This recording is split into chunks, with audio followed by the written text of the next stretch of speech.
दो बहुओं की दो बेटियां। भाई बहनों में प्यार, स्पर्धा और होड़ का होना कोई अजीब बात नहीं है। लेकिन क्या हो जब ये बराबरी करने की होड़ अपनी सीमाएं लांघ जाए। स्वरा और मीनाक्षी दोनों चचेरी बहनें थीं। स्वरा जेठानी प्रेमा की बेटी थी और मीनाक्षी देवरानी कमला की। जेठानी प्रेमा को शादी के बाद कई वर्षों तक कोई संतान नहीं हुई। शादी के 4 साल बाद जब स्वरा ने जन्म लिया तो पूरे परिवार में खुशी की लहर दौड़ गई। चाचा चाची, माँ पापा, दादा दादी सभी की लाडली थी स्वरा। स्वरा के जन्म के ठीक 10 महीने बाद देवरानी कमला ने भी एक बेटी मीनाक्षी को जन्म दिया। लाड़ तो दोनों बहनों को मिल रहा था, लेकिन जाने क्यों मीनाक्षी दिन पर दिन स्वभाव से चिड़चिड़ी और जिद्दी होती जा रही थी। माँ, मुझे गुड़िया ला दो ना। मैं अपनी गुड़िया को सजाऊंगी, उसकी शादी करूंगी, उसके साथ घर घर खेलूंगी, बहुत मजा आएगा। ठीक है मेरी लाडो रानी, मैं अपनी बिटिया के लिए बहुत प्यारी सी गुड़िया लेकर आऊंगी जो बिल्कुल मेरी स्वरा जैसी होगी। सच माँ? बिल्कुल सच। बेटी की जिद करने पर प्रेमा उसके लिए एक सुंदर सी गुड़िया ला देती है। स्वरा को गुड़िया से खेलता देख मीनाक्षी उसके पास आती है। स्वरा, ये गुड़िया तो बहुत सुंदर है, इसे मुझे दे दो। नहीं, ये मेरी गुड़िया है, मैं तुम्हें नहीं दूंगी। मैंने अपनी मम्मी से मंगवाई है। तुम चाहो तो मेरे साथ इस गुड़िया से खेल सकती हो, लेकिन मैं तुम्हें दूंगी नहीं। मैंने कहा ना, मुझे ये गुड़िया चाहिए, मतलब चाहिए। मैं तुम्हारे साथ खेलूंगी नहीं, मुझे अपने कमरे में ले जाकर उससे खेलना है। मैंने कहा ना, मैं अपनी गुड़िया तुम्हें नहीं दूंगी। मैं जा रही हूँ अपने कमरे में अपनी गुड़िया लेकर। स्वरा अपने कमरे में आ जाती है। मम्मा देखो ना, स्वरा ने मुझे अपनी गुड़िया से खेलने के लिए मना कर दिया। मेरे पास कोई गुड़िया क्यों नहीं है? मुझे भी बिल्कुल वैसी गुड़िया चाहिए। मुझे गुड़िया लाकर दो भी। अरे बेटा, ऐसे रोते नहीं, दोनों बहनें मिलकर खेलो ना। नहीं, वो मुझे अपनी गुड़िया छूने भी नहीं दे रही। उसने मुझे अपने कमरे से भगा दिया। मैंने कहा ना, मुझे बिल्कुल वैसी गुड़िया चाहिए। मैंने स्वराज से कहा, मुझे भी अपनी गुड़िया से खेलने दे, पर पता है क्या कहा? उसने कहा, गुड़िया को हाथ लगाया तो मेरा हाथ मरोड़ देगी। और मुझे गुड़िया से खेलने का इतना ही शौक है तो मैं जाकर अपनी मम्मा से कहूँ और नई गुड़िया लूँ। अरे, ये स्वरा तो बहुत बदतमीज हो गई है। इस तरह से अपनी छोटी बहन से कौन बात करता है? तू ठहर जा, मैं अभी जीजी से इसकी शिकायत करती हूँ। रोती हुई मीनाक्षी का हाथ पकड़कर कमला उसे जिठानी के पास ले जाती है। वैसे तो जीजी, ये बच्चों की बात है, हम बड़ों को बीच में नहीं पड़ना चाहिए। लेकिन आप ही देख लो किस तरह से रो रही है मेरी बिटिया। क्या स्वरा अपनी गुड़िया के साथ इसे खिला नहीं सकती? आपको पता है, स्वरा ने इसको कहा कि गुड़िया से खेलने का शौक हो तो अपनी मम्मी से कहकर नई गुड़िया मंगवा लो। बताइए, ये कौन सा तरीका हुआ बात करने का? स्वरा बेटा, ऐसे बात नहीं करते। तुमने ऐसा क्यों कहा? मिलजुल कर खेलो बेटा। मैंने ऐसा कुछ नहीं कहा माँ, ये झूठ बोल रही है। उल्टा ये मुझसे गुड़िया छीनने आई थी। मैंने इससे बस इतना कहा कि तुम चाहो तो मेरे साथ मिलकर खेल सकती हो, लेकिन मैं अपनी गुड़िया तुम्हें नहीं दूंगी। इतना सुनते ही ये चीख चीख कर रोने लगी और कहने लगी, मैं अब भी जाकर अपनी मम्मी को बताती हूँ। देखो तो कैसे मेरी बेटी के ऊपर झूठे इल्जाम लगा रही है। ठीक है, गुड़िया की ही बात है ना। चल मीनाक्षी, मैं आज की आज तुझे इससे भी अच्छी गुड़िया ला कर दूंगी। नहीं माँ, इससे अच्छी नहीं, मुझे यही गुड़िया चाहिए। अच्छा ठीक है बेटा, मैं अपनी बेटी के लिए बिल्कुल ऐसी ही गुड़िया लेकर आऊंगी। चल। बेटी की जिद पूरी करते समय कमला ने कभी सपने में भी नहीं सोचा था कि उसने आने वाले समय के लिए कितनी बड़ी आफत को निमंत्रण दे दिया है। ये कोई पहली बार नहीं था जब मीनाक्षी ने बहन स्वरा के किसी सामान पर अपना हक जताया था। पहले स्वरा के जैसा सामान लेना मीनाक्षी की आदत बना और धीरे धीरे ये आदत से जिद में बदल गया था। कुछ समय बाद, माँ, मुझे भी सिटी कॉन्वेंट स्कूल में एडमिशन कराना है। अरे बेटा, तुम जिस स्कूल में पढ़ रही हो उसमें क्या खराबी है? अच्छा खासा स्कूल है, और वैसे भी सिटी कॉन्वेंट में ऐसे बीच में एडमिशन नहीं मिलता। मुझे ये सब नहीं पता, मैंने कह दिया ना, मुझे स्वरा के स्कूल में ही पढ़ना है।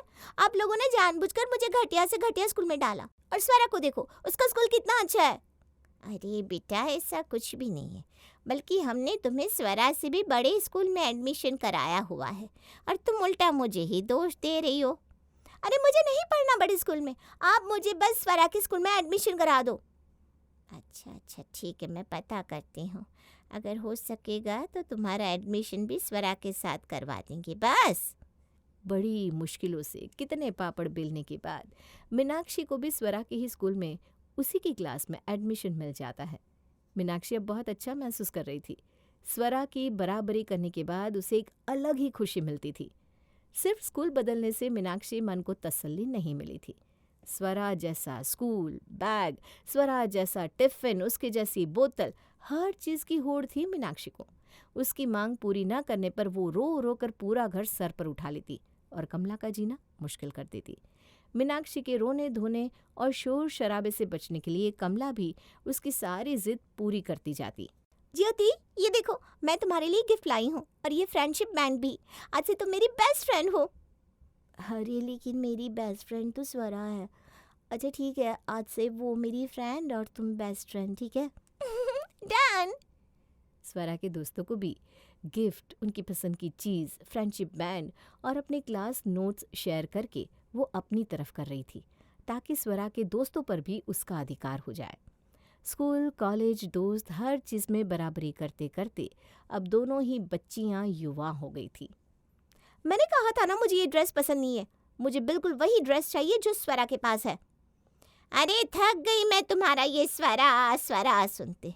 बच्ची नहीं रही हो तुम, बड़ी हो गई हो। कल को शादी होगी तो क्या जीवन भर स्वरा स्वरा करती रहोगी? अरे तुम्हारी अपनी कोई पसंद है या नहीं? मैंने कह दिया ना तो कह दिया। मुझे बिल्कुल वही ड्रेस चाहिए जैसा ताई जी स्वरा के लिए लेकर आई। मुझे भी उसके जैसा ही दिखना है। आपका दिया हुआ ड्रेस पहन के मैं उससे पीछे नहीं रह सकती। अरे बेटा, बचपन तो बीत गया, लेकिन तुम्हारा बचपन अभी भी नहीं गया। हमेशा किसी के साथ होड़ करना कोई ज़रूरी होता है क्या? कल को तुम शादी करके अलग घर में जाओगी और वो शादी करके अलग, तब भी ऐसे ही उसके साथ बराबरी करोगी क्या? इसलिए मैं समझा रही हूँ बेटा, ये सब जिद छोड़ दे और अपनी एक अलग पहचान बना। कब तक स्वरा की पूंछ पकड़ कर चलती रहेगी? आप रहने दो माँ, आपसे नहीं हो पाएगा। मैं खुद अपने लिए ड्रेस ले आऊंगी, आप मुझे बस पैसे दे दो। बिल्कुल चिकना घड़ा हो गई है ये लड़की। कितना भी समझा लो, इसकी अकल में बात ही नहीं जाती। अरे तुझको समझ में नहीं आ रहा? अब तो 12 साल वाली मीनाक्षी नहीं रह गई, 25 साल की उम्र हो गई है तेरी। तेरी उम्र की लड़कियां शादी करके ससुराल में अपना परिवार संभाल रही है और तुम बस स्वरा की होड़ में लगी हुई हो। कुछ और नजर ही नहीं आता उसके सिवा। क्या बात है छोटी, क्यों गुस्सा कर रही है बिटिया पर? कुछ बात हुई है क्या? कोई बात नहीं जीजी, बस समझा रही थी इसे कि अब नादानियाँ छोड़ दे और थोड़ी समझदारी दिखाया करे। अरे कोई ढंग का लड़का मिल जाएगा तो साल 6 महीने में शादी कर देंगे इसकी। अब ये ऐसे बचपन ना करती रहेगी तो कैसे काम चलेगा? अरे छोटी, जब तक शादी नहीं होती ना तब तक बच्ची ही होती है लड़कियां। शादी के बाद जब जिम्मेदारी पड़ती है तो सब सीख जाती हैं। और मायके में नादानी नहीं करेगी तो क्या ससुराल जाकर करेगी? मायके में माँ होती है तो माँ के सामने बिटिया का बचपना जिंदा रहता है। कर लेने दे इसको जी भर के बचपना, फिर तो सभी को पिसना है घर गृहस्थी में। ठीक कह रही हो जीजी। आपको कुछ काम था क्या? हाँ सुन, तुझे ना एक ज़रूरी बात बताने आई थी। स्वरा के लिए एक रिश्ता आया है। आओ मेरे कमरे में चलकर बात करते हैं। स्वरा की शादी होने वाली है? मैं ये शादी नहीं होने दूंगी। जिस दिन से मीनाक्षी को पता चला था कि स्वरा की शादी की बात चल रही है, उसके मन में एक अजीब सी हलचल हो रही थी। एक सप्ताह के बाद, कमला खुशखबरी है, लड़के वालों को हमारी स्वरा की तस्वीर पसंद आ गई है। अब जल्द ही वो लोग मिलने आएंगे। सच में ये रिश्ता पक्का हो जाए तो बहुत अच्छा है। लड़का बहुत अच्छा है, सुंदर, सुशील और कमाता भी अच्छा है। मेरी बेटी खूब सुख से रहेगी वहाँ। और स्वरा को देख भी चुके हैं वो लोग। वैसे तो उन्हें बिटिया पसंद है, फिर भी एक बार घर आकर फॉर्मेलिटी पूरी करके तसल्ली करना चाहते हैं। स्वरा बेटा, ईशान को तो जानती हो ना? कौन ईशान माँ? अरे वही जिसे टीना की शादी में छोटी बुआ ने मिलवाया था। बस वही लड़का है बेटा। वैसे तस्वीर भी मंगाई है मैंने, तू भी देख समझ ले। उन्हें तो तू एक नज़र में भाग गई थी। माँ ने स्वरा को ईशान का फोटो दे दिया था। ईशान का फोटो देखकर स्वरा के दिल में हलचल सी पैदा हो गई थी। धीरे धीरे स्वरा और ईशान सोशल मीडिया पर बातचीत शुरू करते हैं और फिर फ़ोन पर उनकी बातें होने लगती है। ईशान की माँ का फ़ोन आया था, उसकी नानी की तबीयत अचानक से ख़राब हो गई है तो वो लोग मेरठ जा रहे हैं। अभी तो फ़िलहाल वो लोग स्वरा को देखने नहीं आ पाएंगे। कह रही थी बता देंगे जब भी आने का विचार बनेगा। चलो कोई बात नहीं, पहले उनकी माताजी का तबीयत का सही होना भी तो ज़्यादा ज़रूरी है। रिश्तेदारी की बातें वैसे भी हड़बड़ी में की नहीं जाती। ऊपर वाला जो करता है सोच समझ कर ही करता है। ईशान और स्वरा अब एक दूसरे को पसंद करने लगे थे। दिन में घंटों उनकी बातें होती जिसमें वो अपनी आने वाली ज़िंदगी के सुनहरे सपने बुनते। क्योंकि घर वाले भी इस रिश्ते में इन्वॉल्व थे, इसलिए उनके मन में भी ये डर नहीं था कि उनका रिश्ता घर वाले स्वीकार करेंगे या नहीं। स्वरा को ईशान के करीब जाते हुए वैसे तो परिवार में सभी देख रहे थे, लेकिन स्वरा के कान पर लगे फ़ोन और आंखों में शरारत देखकर मीनाक्षी के सीने पर सांप लौट रहे थे। चाहे जो हो जाए, मैं ईशान को स्वरा से शादी नहीं करने दूंगी। ईशान सिर्फ मेरा है, उसे मुझे पसंद करना होगा। अरे ऐसा क्या है उस स्वरा में जो मुझ में नहीं है? क्या बात है स्वरा, आज बहुत खुश दिखाई दे रही हो। कहाँ जा रही हो इतना सज सवर कर? कोई खास बात है क्या? किसी को बताओगी नहीं ना? आज मैं ईशान से मिलने जा रही हूँ। वैसे मैं तो मना कर रही थी, लेकिन वो कह रहा था कि एक बार मिल लेते हैं, क्योंकि उसकी मम्मी को भी मेरठ से आने में पता नहीं कितना समय लगेगा। वो सब तो ठीक है, लेकिन ये क्या पहन कर जा रही हो तुम? ऐसे बहन जी बनकर जाओगे ना तो तुम्हें कभी पसंद नहीं करेगा वो। ये बड़े बड़े झुमके, खुले बाल, सलवार सूट। अरे आजकल मॉडर्न ज़माना है, पढ़ा लिखा लड़का है ईशान। ऐसे बहन जी टाइप लड़की को क्यों पसंद करेगा? खुद ही सोच। हाँ रे, तू सही कह रही है, क्या करूँ? करेगी क्या? चेंज कर ले, कुछ स्टाइलिश वेस्टर्न ड्रेस पहन। अच्छा ये शॉर्ट्स पहन के जा। अरे पागल है क्या? मुझे कभी शॉर्ट्स पहनकर मम्मी घर से बाहर निकलने नहीं देगी। अरे तो मम्मी को बताकर थोड़ी ना जाना है कि तू ईशान से मिलने जा रही है। कुछ बहाना बना देंगे। चल अब जल्दी से तैयार हो जा। अच्छा एक आइडिया भी है, मैं ना तेरे साथ चलती हूँ। मैं भी अपने होने वाले जीजू से मिल लूँगी, और मेरे साथ जाएगी तो किसी का ध्यान भी तुझ पर नहीं जाएगा। और हाँ, डोंट वरी, प्रॉमिस कर रही हूँ तुम दोनों को डिस्टर्ब नहीं करूँगी। ये अच्छा आइडिया है। ठीक है, तू भी रेडी हो जा। मीनाक्षी के कहे अनुसार स्वरा एक शॉर्ट ड्रेस पहनकर तैयार हो जाती है, जबकि मीनाक्षी सलवार सूट पहनकर ट्रेडिशनल तरीके से तैयार होती है ताकि वो स्वरा से ज़्यादा खूबसूरत लगे और ईशान पर अपना इम्प्रेशन जमा सके। एक नंबर की बेवकूफ़ है ये स्वरा। इसे इतनी भी अकल नहीं है कि जिस लड़की से उसकी शादी होने जा रही है उससे शॉर्ट्स पहनकर मिलने को तैयार होगी।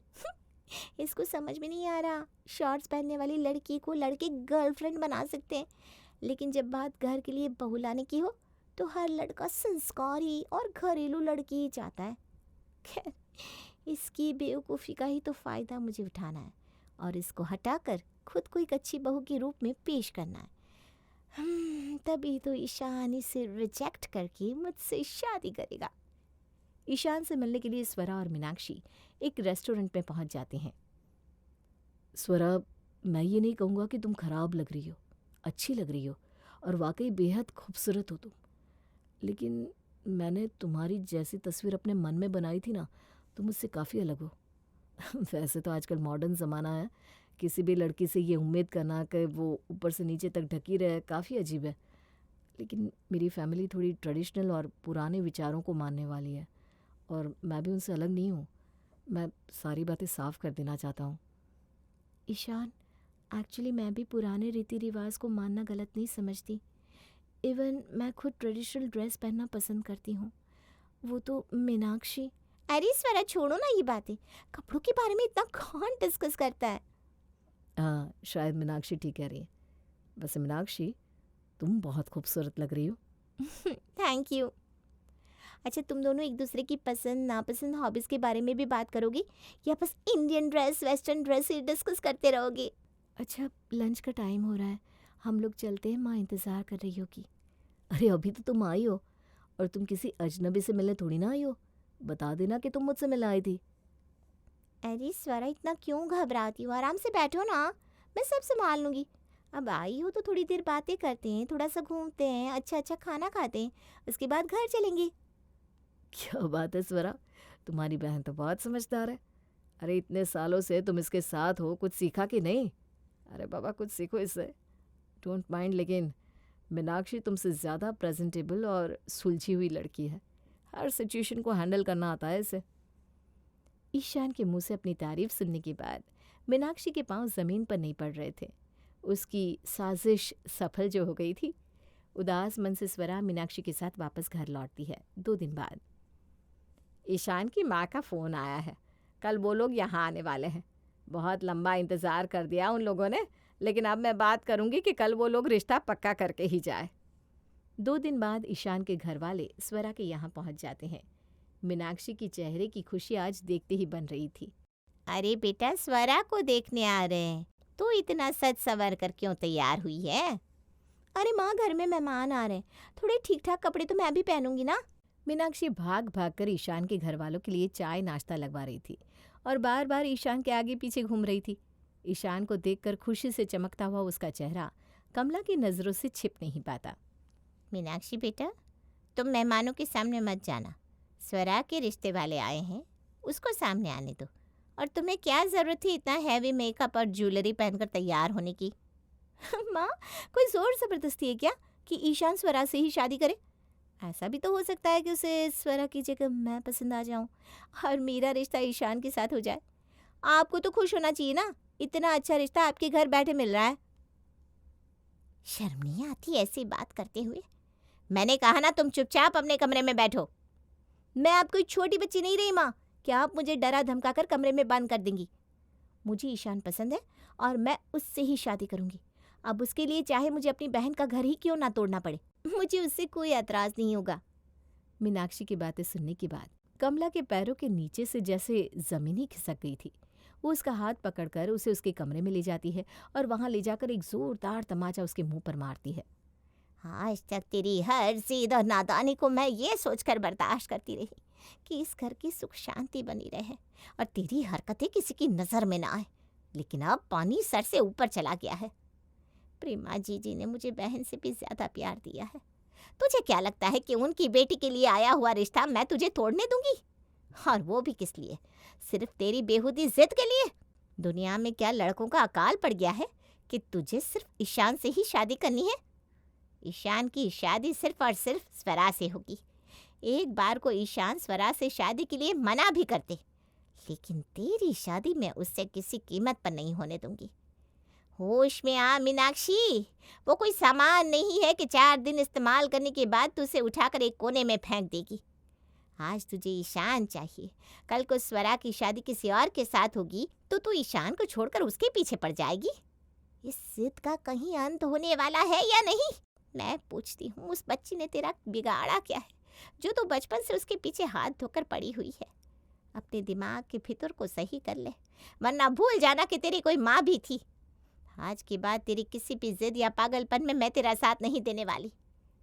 माँ की बातें सुनने के बाद मीनाक्षी को एहसास हुआ कि वो वाकई जिद में अंधी हो गई थी।